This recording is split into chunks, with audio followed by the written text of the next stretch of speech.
Hello everyone, welcome back to my channel. आज की video में हम डिस्कस करेंगे यूनिट कार्डियोवास्कुलर सिस्टम डिसऑर्डर। हम डिस्कस कर रहे हैं subject adult health nursing, BSc nursing third semester. Part 1 video हम लोग डिस्कस कर चुके हैं, पार्ट 2 वीडियो हम लोग डिस्कस कर चुके हैं। अपलोडेड है चैनल पे, आपको ईजिली मिल जाएगा प्लेलिस्ट में। प्लेलिस्ट है एएचएन सब्जेक्ट के एडल्ट हेल्थ नर्सिंग से, उससे आपको हर एक यूनिट ईजिली मिल जाएगी। आपको बुक पीडीएफ मिल जाएगा टेलीग्राम चैनल पे, ईजिली अपने शॉर्ट नोट्स प्रिपेयर कर सकते हैं। अभी बुक पीडीएफ के साथ में जो नोट्स हैं पार्ट 1 वीडियो के, पार्ट 2 वीडियो के अभी मैंने नहीं शेयर करा, उनको मैं जल्दी शेयर कर दूँगी। इससे आपके बहुत ही ईजी और कॉन्सेप्ट बेस क्लियर हो जाएंगे नोट्स के अकॉर्डिंग। सो अगर मैं बात करूँ पार्ट 1 वीडियो में हम लोगों ने डिस्कस करा था इंट्रोडक्शन, कैसे आपको अटेम्प्ट करना है, कैसे आपको सारी चीज़ें लिखनी है। साथ में हम लोगों ने डायग्राम को डिस्कस करा था। पार्ट 1 वीडियो में हम लोगों ने डिजीज़ कवर करी थी, that is MI, myocardial infraction को। पार्ट 2 में हम लोगों ने डिस्कस करा था सीएचएफ को और हमारे एंजाइना पेक्टोरिस को।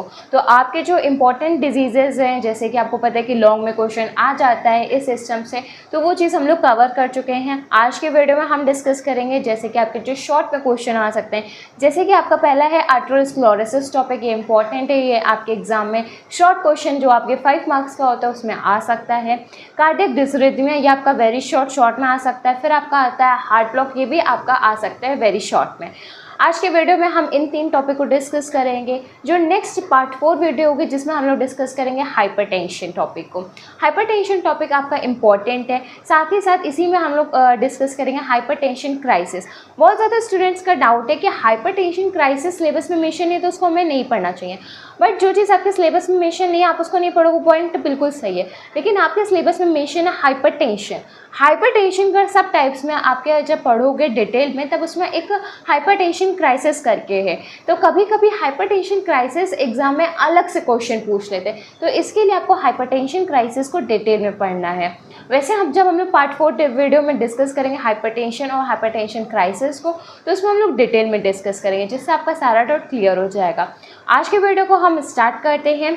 आज के वीडियो में सबसे पहले हम डिस्कस करेंगे हमारे हार्ट ब्लॉक टॉपिक को। अगर मैं बात करूँ हार्ट ब्लॉक टॉपिक, तो आपको बहुत ही सिंपल सा और शॉर्ट में मेंशन है। तो सबसे पहले हार्ट ब्लॉक होता क्या है? अगर मैं बात करूँ, जो हार्ट में आपके इलेक्ट्रिकल इम्पल्सेस जनरेट होती है, जो आपके इलेक्ट्रिकल सिग्नल्स होते हैं जो आपके कंट्रोल करते हैं हार्ट बीट को, उसमें ब्लॉक हो जाता है। और ब्लॉक भी आपका पार्शियल होगा या कंप्लीट होगा। पार्शियल का मतलब क्या है? ब्लॉक है या फिर बाद में वो सही हो जाएगा या फिर वो ब्लॉक रहेगा। कंप्लीटली ब्लॉक का मतलब क्या होता है? वो अब आपका फुल्ली ब्लॉक हो चुका है, अब उसमें आपका कोई भी चेंजेस नहीं हो सकता है। इनडायरेक्टली एट लास्ट ऑप्शन अब आपके पास पेसमेकर या फिर आप सर्जिकल मैनेजमेंट का यूज़ करेंगे, तो उसी को हम लोग कहते हैं हार्ट ब्लॉक। अगर आपके हार्ट में नॉर्मली आपको हार्ट का डायग्राम याद होगा, उसमें जो इलेक्ट्रिकल इम्पल्सेस होते हैं जिसकी वजह से आपके हार्ट्स के मसल्स कॉन्ट्रैक्ट करती हैं, जिससे उनकी फंक्शनिंग होती है। अगर उनको सिग्नल नहीं मिलेगा, जो उनके इम्पल्सेस है वो नहीं मिलेंगे, तो जो आपके हार्ट की रिदम है वो भी क्या हो जाएगी? इरेगुलर हो जाएगी। तो इसकी वजह से जो हार्ट ब्लॉक है उस वो क्या लीड करता है? इरेगुलर हार्ट रिदम को लीड करता है। अगर मैं बात करूँ हार्ट ब्लॉक के, तो ये आपके 3 टाइप्स के होते हैं, प्राइमरी, सेकेंडरी, टर्शरी। अगर मैं बात करूँ प्राइमरी की, तो इसमें जो आपका इलेक्ट्रिकल इम्पल्स है वो स्लो हो जाता है। अब इसमें क्या है, सबसे पहले प्राइमरी का नाम से पता चला अभी सिचुएशन जो है इतनी सीवियर नहीं हुई है और थोड़ी सी जनरेट हुई है, तो इसमें आप कह सकते हैं कि पार्शियल हार्ट ब्लॉक हुआ है। पार्शियल के साथ में अभी हार्ट कॉन्ट्रैक्ट कर रहा है, लेकिन थोड़ा थोड़ा कर रहा है, इतना रिदम पे चेंजेस नहीं आए हैं, बट वर्क हो रहा है। तो सेम एज अगर इसमें आप मेन पॉइंट को देखेंगे, तो प्राइमरी में आपका आएगा जो इलेक्ट्रिक इम्पल्स है वो स्लो हुई है, लेकिन अभी भी उनका वर्क जो वर्कलोड मतलब जो चल रहा था वर्क, वो अभी प्रिपेयर है, मतलब कि अभी अच्छे से चल रहा है। फिर आपका आता है टाइप 2, मतलब कि जो आपका टाइप सेकेंड है हार्ट ब्लॉक में, वो जिसको हम लोग कहते हैं सेकेंडरी। ये आपका होता है फर्दर 2 टाइप्स का, मतलब कि जो आपका टाइप 2 है वो फर्दर 2 टाइप्स का होता है। एक होता है आपका मॉर्बिड्स टाइप 1, एक होता है मॉर्बिड्स टाइप 2। मॉर्बिड्स टाइप 1 में आपको वेकेंट बैच मिलेगा, जिसका मतलब होता है जो पीआर इंटरवल होता है वो ड्रॉप हो जाता है। अगर आप ईसीजी जो होता है आपका इलेक्ट्रोकार्डियोग्राफ देखते हो, तो उसमें आपकी वेव्स आती है PQRST वेव, जिसमें आपके जो पीआर इंटरवल का जो टाइम होता है वो क्या हो जाता है? ड्रॉप हो जाता है। किसमें? आपका टाइप 1 मॉर्बिड्स में। लेकिन जब अगर आप बात करेंगे मॉर्बिड्स टाइप 2 की, तो उसमें जो आपका पीआर इंटरवल टाइम होता है वो क्या हो जाएगा, प्रोलॉन्ग हो जाएगा, उसका टाइम क्या हो जाएगा, इंक्रीज हो जाएगा। तो बस यही फ़र्क है मॉर्बिड्स टाइप 1 मॉर्बिड्स टाइप 2 में। टाइप 1 मॉर्बिड्स में आपका जो पीआर इंटरवल का टाइम हो जाता है वो गिर जाता है, ड्रॉप डाउन हो जाता है। बट जो आपका मॉर्बिड्स टाइप 2 में होता है उसमें क्या होता है, प्रोलॉन्ग हो जाता है, बढ़ जाता है। फिर आपका आता है टाइप 3 जो आपका आता है हार्ट ब्लॉक में, जिसको हम लोग कहते हैं टर्शरी, जिसमें क्या होता है, कंप्लीट हार्ट ब्लॉक होता है। मतलब कि एक कंडीशन थी कि प्राइमरी में आपका थोड़ा सा हो रहा था, सेकेंडरी में भी डिवाइड कर दिया हम लोगों ने वन पार्ट में और सेकेंड पार्ट में, जिसमें हम लोगों ने प्रोलॉन्ग कर दिया था और ड्रॉप आउट कर दिया था। बट जब आपका आ रहा है टाइप 3, तो टाइप 3 में सिंपली आपका क्या, फुल्ली कंप्लीट हार्ट ब्लॉक हो गया, जिसकी वजह से अब क्या है, अब आपके हार्ट में वो इलेक्ट्रिकल सिग्नल ना जनरेट हो पा रहे हैं, ना एक हार्ट से दूसरे पॉइंट के हार्ट तक ट्रांसफ़र हो पा रहे हैं, जिससे आपके हार्ट की फंक्शनिंग तो लो होगी, साथ में जो आपके हार्ट रिदम है, हार्ट की जो रिदम्स है वो भी एबनॉर्मल हो जाएंगी, और एबनॉर्मलिटी के केसेस में आपको ज़्यादा प्रॉब्लम होगा। तो बस ये टॉपिक आपका था हार्ट ब्लॉक। हार्ट ब्लॉक ज़्यादा बड़ा टॉपिक नहीं है, सिंपल सा है, वेरी शॉर्ट में आ जाता है, तो इसको कंप्लीट हो जाएगा। अगर आप इतना टॉपिक लिखेंगे और अच्छे से एक्सप्लेन करेंगे तो आपका कंप्लीट हो जाएगा। और ये कुछ स्टूडेंट्स कहते हैं अगर मान लीजिए यही टॉपिक आपका शॉर्ट में आ रहा है, तो अगर ये टॉपिक आपका शॉर्ट में आ रहा है तो इतना कंटेंट आप लिखने के बाद ना हार्ट का डायग्राम बनाएंगे। अब आपको पता चल गया है कि डायग्नोस्टिक एवोल्यूशन क्या होता है, सारे हार्ट के डिजीजेस में होते हैं कॉमन, तो आप उनको एनलिस्ट कर देंगे। फिर आप मैनेजमेंट लिखेंगे, मैनेजमेंट में कॉमन से मेडिकल मैनेजमेंट्स लिख देंगे, कॉमन सर्जिकल मैनेजमेंट लिख देंगे और कॉमन नर्सिंग मैनेजमेंट लिख देंगे। आपका कंप्लीट हो जाएगा शॉर्ट आंसर। क्वेश्चन का मेन आपको क्राइटेरिया पता होना चाहिए, बाकी अगर आपको अटेम्प्ट करने का तरीका पता है तो आपको कोई भी क्वेश्चन आ जाए, बस यूनिट पता हो, उसके बारे में आपको पता है, तो उसको आप अच्छे से अटेम्प्ट कर लेंगे। फिर अब हम डिस्कस करते हैं हमारे नेक्स्ट टॉपिक को। हमारा नेक्स्ट टॉपिक है कार्डियक डिसरिथमिया। अब इसके नाम से पता चला डिसरिथमिया क्या होता है, मतलब कि जो रिदम होती है, जो हार्ट की रिदम होती है वो एबनॉर्मल हो गई है। कार्डियक डिसरिथमिया को हम लोग अनदर नेम से क्या कहते हैं, कार्डियक एरिथमिया। ए का मतलब क्या होता है, एब्सेंस हो जाना, एबनॉर्मल हो जाना। तो इसका सिंपल सा मीनिंग है, जब कार्डियक जो रिदम होती है जो एबनॉर्मल हो जाती है उसको हम लोग कहते हैं कार्डियक डिसरिथमिया।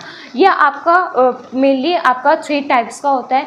सबसे पहला आपका आता है ब्रेडिकार्डिया। अब इसमें हम लोग डिटेल में डिस्कस करें, जब इसके हम PDF फॉर्म में आपके साथ शेयर करेंगे तब उसको देखिएगा, आपके शॉर्ट नोट्स प्रिपेयर करेगा तब आपको एकदम क्लियर हो जाएगा। तो सबसे पहले अगर मैं बात करूँ कार्डियक डिसरिथमिया की, तो ये टाइप 1 होता है ब्रेडिकार्डिया कंडीशन में। ब्रेडिकार्डिया का मतलब क्या होता है, सिंपल सा, जब आपकी हार्ट रेट स्लो हो जाती हैं। जब आपकी हार्ट रेट स्लो हो जाती है तो इससे आपके 2 कंडीशन डेवलप होती है, एक होता है आपका साइनस ब्लॉक का, एक होता है आपका हार्ट ब्लॉक का। जब आपका साइनस कंडीशन आएगी तब आपकी हार्ट रेट और भी कम हो जाएगी, मतलब कि जो आपकी 60 बीट पर मिनट है उससे भी कम हो जाएगी। फिर आपका आता है हार्ट ब्लॉक, जिसमें जो कंडक्शन होता है इम्पल्सेस का उसमें इम्पेयरमेंट मिलेगा, अभी हम लोगों ने डिस्कस करा था हार्ट ब्लॉक में। फिर आपका आता है दूसरा टाइप जिसको हम लोग कहते हैं ट्रैकीकार्डिया। ट्रैकीकार्डिया का मतलब क्या होता है, जो हार्ट रेट होता है वो इंक्रीज हो जाता है, क्या हो जाता है, फास्ट हो जाता है। इसके में भी आपको 2 कंडीशन मिलेंगे, एक होगा आपका एक होगा सुप्रा वेंट्रिकुलर ट्रैकीकार्डिया, एक होगा आपका वेंट्रिकुलर ट्रैकीकार्डिया। तो जो आपका सुप्रा होता है वो आपका रैपिड हार्ट रेट होता है, लेकिन अबव द वेंट्रिकल्स आपके ऑरिकल 2 होते हैं और 2 आपके वेंट्रिकल्स होते हैं। जो 2 वेंट्रिकल्स के ऊपर की जो भी हार्ट रेट्स के रैपिड चेंजेस आएगा उसको हम लोग कहते हैं सुप्रा वेंट्रिकुलर ट्रैकीकार्डिया। सुप्रा मतलब कि वेंट्रिकल्स के मतलब सुप्रा का मतलब क्या होता है, ऊपर, और किसके ऊपर, वेंट्रिकुलर के ऊपर। फिर आपका आता है वेंट्रिकुलर ट्रैकीकार्डिया। इसमें क्या होता है, आपका रैपिड हार्ट रेट होता है, साथ ही साथ ये ओरिजिनेट होता है आपका वेंट्रिकल से। अगर मैं बात करूँ, सबसे पहले आपको पता होगा कि जो मतलब जो आपका हार्ट होता है उसमें ऑरिकल और वेंट्रिकल्स होते हैं, तो आपके नीचे से जनरेट होकर ऊपर जाता है, राइट। तो उसमें क्या होता है, जब ट्रैकीकार्डिया की कंडीशन होती है तो आपका एकदम से इंक्रीज करता है। इंक्रीज करने के बाद में जो ओरिजिनेशन होगा वो आपका वेंट्रिकुलर ट्रैकीकार्डिया की वजह से क्या हो जाएगा, हार्ट रेट एकदम से इंक्रीज हो जाएगा। फिर आपका इसी में एक पॉइंट आता है pre mature contraction. Pre mature contraction का सिंपल सा मीनिंग है, कॉन्ट्रैक्शन अगर तब हो रहा है जब डेवलप नहीं हो पाया था, जिसकी वजह से ट्रैकीकार्डिया की कंडीशन होगी, हार्ट रेट आपका एकदम से इंक्रीज होने लगेगा। क्यों? क्योंकि आप ज़्यादा से ज़्यादा इम्पल्स दे रहे हो, ज़्यादा से ज़्यादा एक्टिविटी कर रहे हो हार्ट की जो होती है कॉन्ट्रैक्शन की, जिसकी वजह से आपका हार्ट रेट क्या हो जाएगा, इंक्रीज हो जाएगा। फिर एट लास्ट कंडीशन की अगर मैं बात करूँ, जो प्री मैच्योर कॉन्ट्रैक्शन होता है उसमें आपके 2 आते हैं। कॉन्ट्रैक्शन भी आपका 2 होता है, जैसे कि एक होता है आर्ट्रियल कॉन्ट्रैक्शन, एक होता है वेंट्रिकुलर कॉन्ट्रैक्शन। तो अब हम डिस्कस कर रहे हैं प्री मैच्योर कॉन्ट्रैक्शन के, तो इसमें आपके दो आएंगे, एक होगा आपका प्रीमेच्योर आर्ट्रिकल कॉन्ट्रैक्शन, एक आपका होगा प्रीमेच्योर वेंट्रिकल कॉन्ट्रैक्शन। अगर मैं बात करूँ प्रीमेच्योर आर्ट्रिकल कॉन्ट्रैक्शन की, तो ये पहले बीट कर जाता है एक एक एट्रियल से, मतलब कि जो भी आपके ऑरिकल्स होते हैं उनसे पहले आपकी बीटिंग हो जाती है।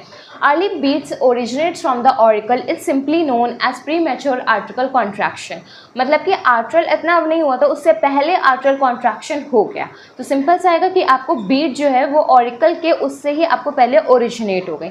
सेम एज क्या है प्रीमेच्योर वेंट्रिकुलर की बात करूँ तो इसमें भी आपको हार्ट के जो रेट है वो अर्ली बीट हो जाएगी वेंट्रिकल से। तो यही आपका स्टेटमेंट मेंशन है नोट्स में और मैं इसको शेयर कर दूँगी, आप इसको देख लीजिएगा। तो सिंपल सा आपका टॉपिक था हार्ट ब्लॉक और कार्डियक डिसरिथमिया जो हम लोगों ने कंप्लीट कर दिया है। अगर इससे रिलेटेड आपका कोई भी डाउट है तो प्लीज़ आप कमेंट बॉक्स में मेंशन कर दीजिएगा और सिंपल से शॉर्ट नोट्स बनाना शुरू कर दीजिए। जितने अच्छे से आप शॉर्ट नोट्स बनाएंगे, जितना ज़्यादा आप रिवीजन करेंगे, प्रैक्टिस करेंगे, उतना अच्छा रहेगा आपके एग्जाम पर्पज़ के लिए, क्योंकि एग्जाम से एक दिन पहले इतना सब कुछ पढ़ना और अपने ब्रेन में रिकॉल करना मुश्किल है। जब आप रिवाइज करने के लिए बैठेंगे ना एग्जाम में तो आपको लगेगा शायद आप हर एक चीज़ को फिर से पढ़ रहे हैं, तो इससे आपको प्रॉब्लम हो गया और आपको शायद कुछ याद भी ना रहे उस टाइम पे। तो मेरे अकॉर्डिंग अब आपको रिवीजन स्टार्ट करना चाहिए, प्रैक्टिस करना चाहिए ज़्यादा से ज़्यादा। जो आप यूनिट स्किप कर रहे हैं सो प्लीज़ उसको स्किप मत करिए, अभी आपके पास बहुत टाइम है। हर एक चीज़ को अच्छे से डिटेल में पढ़िए, सिलेबस के अकॉर्डिंग पढ़िए, बुक अच्छी प्रेफर करिए। बुक अगर आप प्रेफर करें तो ठाकुर पब्लिकेशन बुक प्रेफर करिए। ठाकुर पब्लिकेशन में एकदम शॉर्ट नोट्स के हिसाब से दे रखा है। अगर आपके पास ठाकुर पब्लिकेशन बुक है ना तो आपको शॉर्ट नोट्स प्रिपेयर करने की ज़रूरत नहीं है, आपका बहुत ज़्यादा टाइम सेव होगा। ठाकुर पब्लिकेशन एकदम बेस्ट बुक है बीएससी नर्सिंग के लिए, और ऐसा भी नहीं कि मैं प्रेफर नहीं करती, ऑलरेडी मैंने उससे स्टडी करा है। मैंने ठाकुर पब्लिकेशन के बुक को इसलिए प्रेफर करती हूँ क्योंकि वो सिलेबस के अकॉर्डिंग होती है, एकदम शॉर्ट नोट्स के अकॉर्डिंग होती है, और अगर हमने उसमें एकदम सिलेबस के अकॉर्डिंग होता है और अगर हमने उससे पढ़ लिया तो हमारे एग्जाम्स में एक अच्छी स्कोरिंग होती है। तो ठाकुर पब्लिकेशन की बुक एकदम बेस्ट होती है, आप उसको प्रेफर करिए। और बजट फ्रेंडली भी है, ऐसा भी नहीं उसका इतना हाई फाई रेट है कि उसको कोई परचेस नहीं कर सकता, उसका बजट बहुत सही है, उसको हर एक स्टूडेंट प्रेफर कर सकता है। तो सबसे पहले तो ठाकुर पब्लिकेशन को थैंक यू कहना चाहिए क्योंकि वो इतनी अच्छी अच्छी बुक्स हमारे लिए अवेलेबल कराते हैं। और अगर आपको कांटेक्ट करना है ठाकुर पब्लिकेशन बुक के लिए तो प्लीज़ आप कमेंट बॉक्स में मेंशन करिएगा, क्योंकि हम नेक्स्ट वीडियो में जब शॉर्ट नोट्स डिस्कस करेंगे तो हम डिटेल में ठाकुर पब्लिकेशन बुक को डिस्कस करेंगे, जिससे आपका हर एक डाउट क्लियर हो जाए। क्योंकि बहुत ज़्यादा स्टूडेंट्स के डाउट थे शॉर्ट नोट्स से और बुक से रिलेटेड, तो उसके लिए हम लोग सेपरेट वीडियो में डिस्कस करेंगे। नेक्स्ट हम डिस्कस करते हैं हमारे टॉपिक को, that is arteriosclerosis. Arteriosclerosis topic को हम लोग डिस्कस कर चुके हैं BSc nursing second semester subject biochemistry में। तो जब हम लोगों ने इसमें डिस्कस करा तो भी हम लोगों ने डिटेल में डिस्कस करा, तो उसमें हर एक पॉइंट्स को मेंशन है। अगर मैं बात करूँ सिंपल वे में, आर्टेरियोस्क्लेरोसिस टॉपिक का जो ये नोट्स है ना वो मैंने बायोकेमिस्ट्री की बुक से बनाया, ठाकुर पब्लिकेशन बुक से ही मैंने पढ़ाया था, ठाकुर पब्लिकेशन बुक से ही मैंने इसका नोट्स बनाया, क्योंकि आर्टेरियोस्क्लेरोसिस उस बुक में बिल्कुल A1 दे रखा था, और जो अभी की बुक है जो थर्ड साम की उसमें थोड़ा सा डिफिकल्ट दे रखा है। मेन आपको टॉपिक का कंटेंट आना चाहिए, अगर आपके पास कंटेंट A1 है तो आपको कोई प्रॉब्लम नहीं है। तो सबसे पहले अगर मैं बात करूँ आर्टेरियोस्क्लेरोसिस क्या होता है, जब आर्टरीज में आपका कोलेस्ट्रॉल पार्टिकल बिल्डअप होने लगता है और आगे चल के वो फ्ले फॉर्मेशन कर लेता है और आपकी आर्टरीज में ब्लड सही से फ्लो नहीं कर पाता, उसको हम कंडीशन को कहते हैं आर्टेरियोस्क्लेरोसिस। आप इस तरीके से डायग्राम बना सकते हैं, जो आप देख रहे हैं ये आप सिलेंड्रिकल शेप में, ये हमारी आर्टरी है। सबसे पहले आपके थोड़े थोड़े कोलेस्ट्रॉल के पार्टिकल्स आपके क्या हो रहे थे, वहाँ पे इकट्ठा हो रहे थे। इकट्ठा होने के बाद में थोड़े कुछ ज़्यादा अमाउंट में हो रहा है, आप देख रहे हैं कि जिस तरीके से सर्कल में प्रेजेंट है। फिर अब आपके कुछ ज़्यादा ही हो गए, जिसकी वजह से जो आपकी आर्टरीज है वो नैरो हो गई हैं, ब्लड ट्रांसफ़र सही से नहीं हो पा रहा है, और आगे चल के वो किस में कन्वर्ट हो गया है, फ्लेक में हो गया। तो इसकी लेबलिंग आप किससे करेंगे, फ्लेक से करेंगे। फ्लेक का कलर कैसा होता है, येलोइश कलर होता है। अब हम डिस्कस करते हैं डेफिनेशन आर्टेरियोस्क्लेरोसिस की। तो आर्टेरियोस्क्लेरोसिस में सिंपली क्या होता है, it is the formation of plaque inside the artery and it become narrower artery. For this, it decrease the oxygen to the vital organ and this leads to shock, heart attack and even death. तो ये simple सी definition आपके biochemistry book में mention है, आप उससे prefer कर सकते हैं, और हम लोग इसको भी शेयर कर देंगे तो आप उससे भी प्रेफर कर सकते हैं। आफ्टर दैट आपका आता है कॉजेज, दैट इज इटियोलॉजी। ये आर्टेरियोस्क्लेरोसिस मतलब कि जो आपकी आर्टरीज है उसमें कोलेस्ट्रॉल कैसे बिल्डअप हो रहा है, उसके कौन कौन से कॉजेज, कौन कौन से इटियोलॉजी हैं। तो सबसे पहला पॉइंट है आपका इंक्रीज्ड ब्लड प्रेशर, जब आपका ब्लड का प्रेशर इंक्रीज हो जाता है। ब्लड प्रेशर का सिंपल सा मीनिंग है जो आर्टरीज होते हैं उसके अंदर का जो ब्लड होता है वो हर एक मॉलिक्यूल अपना ब्लड का क्या करता है, प्रेशर जनरेट करता है वॉल्स पे। जब वो इंक्रीज हो जाता है तब आर्टेरियोस्क्लेरोसिस की कंडीशन डेवलप हो जाती है। जब आपके बॉडी में कोलेस्ट्रॉल लेवल बढ़ जाता है, जब कोलेस्ट्रॉल लेवल बढ़ जाएगा तो कोलेस्ट्रॉल इकट्ठा होने लगता है आर्टरीज में। फिर आपकी बॉडी में जब इंक्रीज हो जाता है ट्राइग्लिसराइड्स आपको पता है फैट्स होता है, हम लोगों ने डिटेल में डिस्कस करा था सेकेंड सेम में फैट को। यूनिट फैट आपका न्यूट्रिशन में भी था और यूनिट फैट आपका बायोकेमिस्ट्री में भी था, तो ट्राइग्लिसराइड्स को एक्सप्लेन करने की जरूरत नहीं है, अब आपको क्लियर है। स्मोकिंग भी एक कॉज है जिससे आर्टेरियोस्क्लेरोसिस हो सकता है। ओबेसिटी का इसलिए क्योंकि उसमें आपका इंक्रीज हो जाता है कोलेस्ट्रॉल भी और फैट्स भी, साथ ही साथ कुछ ऐसे आपके मिनरल्स हो जाते हैं जो आपके बॉडी में स्टोर्स होने लगते हैं। फिर आपका लास्ट पॉइंट आता है कॉजेज में, दैट इज इन्फेक्शन की वजह से भी आपकी बॉडी में आर्टेरियोस्क्लेरोसिस डेवलप हो सकता है। फिर हम बात करते हैं सिम्टम्स की। अगर मैं बात करूँ सिम्टम्स तो इसमें डिवाइड हो जाता है दो कंडीशन में, एक होता है माइल्ड आर्टेरियोस्क्लेरोसिस, एक होता है आपका मॉडरेट टू सीवियर आर्टेरियोस्क्लेरोसिस। अगर माइल्ड है तो उसमें आपको सिम्टम्स नहीं मिलते, जिसको हम सिंपल वे में कहते हैं एसिम्प्टोमेटिक। अगर मैं बात करूँ अभी आपका या मेरा टेस्ट कराया जाए तो हम लोगों को माइल्ड आर्टेरियोस्क्लेरोसिस होगा, इसीलिए हम लोगों को कोई भी सिम्टम्स नहीं मिलते हैं। सिम्टम्स हमारी बॉडी तब शो करेगी आर्टेरियोस्क्लेरोसिस में जब हम लोगों को मॉडरेट टू सीवियर डेवलप हो जाएगा, तब आपको पेन होगा, सीवियर चेस्ट पेन होगा, आपको ब्रीदिंग डिफिकल्टी होगी, आपका ब्लड प्रेशर हमेशा बढ़ा रहेगा, आपको सीवियर स्वेटिंग होगी, बहुत ज़्यादा आपको गर्मी लगेगी, टायर्डनेस रहेगा, आपको डिस्कम्फर्ट होगा, आपको ब्रीदिंग नहीं हो पाएगी, आपकी स्किन में पेलनेस रहेगा और आपको वीकनेस मिलेगा और साथ ही साथ आपको स्लर्ड स्पीच मिलेगी। अब ये स्लर्ड स्पीच का मतलब क्या होता है, जब कभी आप लड़खड़ा के बोलते हो तो आप ध्यान से सुनना, तो वो स्पीच आपके कैसे, मतलब नॉर्मल स्पीच में और स्लर्ड स्पीच में लड़खड़ा के शब्द में बहुत ज़्यादा चेंजेस आते हैं, तो वो आपको सीवियर जब आर्टेरियोस्क्लेरोसिस होता है तो आपको ये कंडीशन डेवलप होती है। अगर मैं बात करूँ जो स्लर्ड स्पीच है, ये आपका कॉमन साइन एंड सिम्टम्स आता है आर्टेरियोस्क्लेरोसिस में, क्योंकि 1 मार्क में कभी कभी क्वेश्चन पूछ लेते हैं। फिर हम बात करते हैं हमारे डायग्नोस्टिक इवैल्यूएशन की। तो डायग्नोस्टिक इवैल्यूएशन में आप हिस्ट्री कलेक्शन करेंगे, फिजिकल एग्जामिनेशन करेंगे, ब्लड टेस्ट करेंगे, आप ब्लड प्रेशर टेस्ट करेंगे, आप ड्रॉपलर अल्ट्रासाउंड टेस्ट करेंगे, आप ईसीजी करेंगे, आप स्ट्रेस टेस्ट करेंगे, आप एंजियोग्राफ टेस्ट करेंगे और साथ ही साथ आप एंजियोग्राम टेस्ट करेंगे। कुछ आप इमेजिंग टेस्ट करेंगे जैसे कि आप सिटी स्कैन कराएंगे और एमआरआई कराएंगे। तो ये कुछ कॉमन आपके डायग्नोस्टिक इवैल्यूएशन है और ये सारे डायग्नोस्टिक इवैल्यूएशन आपको पता है हर एक यूनिट के सेम होते हैं, तो सीवीए यूनिट के अब आपको बिल्कुल क्लियर हो गए होंगे। नेक्स्ट हम बात करते हैं हमारे मैनेजमेंट की। मैनेजमेंट की ट्रिक है ABCD, दैट इज ए से आपका आएगा ACE इनिबिटर जिसमें आप देंगे यूरोकाइनेज ड्रग, बी से आएगा आपका बीटा ब्लॉकर जिसमें आप ड्रग देंगे नाडोलोल, फिर आपका आएगा सी जिसमें आप देंगे कैल्शियम चैनल ब्लॉकर ड्रग और वो आपकी होती है एम्लोडिपिन, फिर आपका आता है डी दैट इज डायूरेटिक्स, फिर आप ड्रग देंगे लैक्सिस। तो आपके 4 ड्रग्स हैं, सबसे पहले आपकी यूरोकाइनेज ड्रग, फिर आपकी नाडोलोल ड्रग, फिर आपकी आती है एम्लोडिपिन ड्रग, फिर आपकी आती है लैक्सिस ड्रग। ड्रग का नाम थोड़ा सा डिफिकल्ट लगता है लेकिन अगर आप एक तो याद कर लोगे तो आपको एकदम क्लियर हो जाएगा। ABCD ट्रिक हमेशा याद रखिएगा। ए से आपका आता है ACE इनिबिटर, बी से आता है बीटा ब्लॉकर आपके ड्रग, सी से आता है कैल्शियम चैनल ब्लॉकर, डी से आपका आता है डायूरेटिक्स। फिर साथ ही साथ इसी मैनेजमेंट में आप 2 पॉइंट को और एड ऑन करेंगे। सबसे पहला आपका आता है स्टेटेंस। स्टेटेंस का मतलब क्या होता है, आप बाहर से स्टेटेंस को यूज़ करेंगे जो कि आपके बॉडी में कोलेस्ट्रॉल लेवल को क्या करेगा, लोअर करेगा।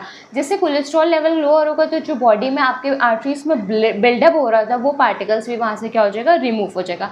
आप एंटीकोगुलेंट देंगे, एंटीकोगुलेंट इसलिए कभी कभी कोगुलेशन की वजह से भी आर्टेरियोस्क्लेरोसिस हो जाता है, तो एंटीकोगुलेंट की ड्रग आपको अब याद हो गई होगी, दैट इज एस्पिरिन। फिर हम बात करते हैं सर्जरी की। तो सर्जरी में मेन आपके 4 सर्जरी आती हैं। सबसे पहले आप कराएंगे बाईपास सर्जरी जिसमें हम लोग वेसल्स को डिफरेंट साइड से अटैच कर देते हैं। फिर आप कराएंगे एंजियोप्लास्टी जिसमें हम लोग कैथेटर का यूज़ करते हैं और एक्सपेंशन करते हैं आर्टरीज का। फिर आप कराएंगे आर्टेरियोएक्टोमी, इसमें का मतलब क्या होता है, जो भी एलिमिनेशन होगा फ्लेक का वो आप करेंगे। फिर आपका आता है थ्रोम्बोलिटिक थेरेपी, जो आपका 4th पॉइंट है थ्रोम्बोलिटिक थेरेपी, जिसमें आप ब्लड जो भी आपका ब्लड क्लॉट हुआ है उसको आप डिज़ोल्व करेंगे। तो सर्जरी आपके सिर्फ 4 पॉइंट्स में मेंशन है। सबसे पहले आप कराएंगे बाईपास सर्जरी, जिसमें क्या होता है जो भी वेसल्स है उसको आप डिफरेंट साइड से ज्वाइन करा देंगे, जैसे कि आप देखते हो रोड में हम लोग बाईपास कैसे कराते हैं। फिर आपका आता है एंजियोप्लास्टी। एंजियोप्लास्टी में क्या करते हैं हम लोग कैथेटर का यूज़ करते हैं। अगर आपने सेंट्रल वेनस में देखा होगा तो आपको क्लियर होगा। तो इसमें क्या होता है जो आपकी आर्टरीज होती है उसमें हम लोग एक्सपेंशन कराते हैं। फिर आता है आपका आर्थरोएक्टोमी, जिसमें हम लोग एलिमिनेशन करते हैं फ्लेक का। एक्टोमी का मतलब है पहले ओपन करेंगे फिर एलिमिनेट करेंगे। फिर थ्रोम्बोलिटिक थेरेपी करेंगे जो भी थ्रोम्बस प्रेजेंट है उसके लिए, जिसका मतलब क्या है आप ब्लड क्लॉट को डिसॉल्व करेंगे। सो बस इतना सा आपका टॉपिक था एथेरोस्क्लेरोसिस। एथेरोस्क्लेरोसिस आपका टॉपिक कंप्लीट हो गया है। इस टॉपिक से रिलेटेड आपका कोई भी डाउट हो सो प्लीज़ आप कमेंट बॉक्स में मेंशन कर सकते हैं। अगर वीडियो अच्छी लगे तो प्लीज़ वीडियो को लाइक कर लीजिए, चैनल को सब्सक्राइब कर लीजिए। आपका कोई भी डाउट हो बीएससी नर्सिंग 3rd सेमेस्टर से रिलेटेड तो प्लीज़ आप मेंशन कर दीजिएगा। Thank you.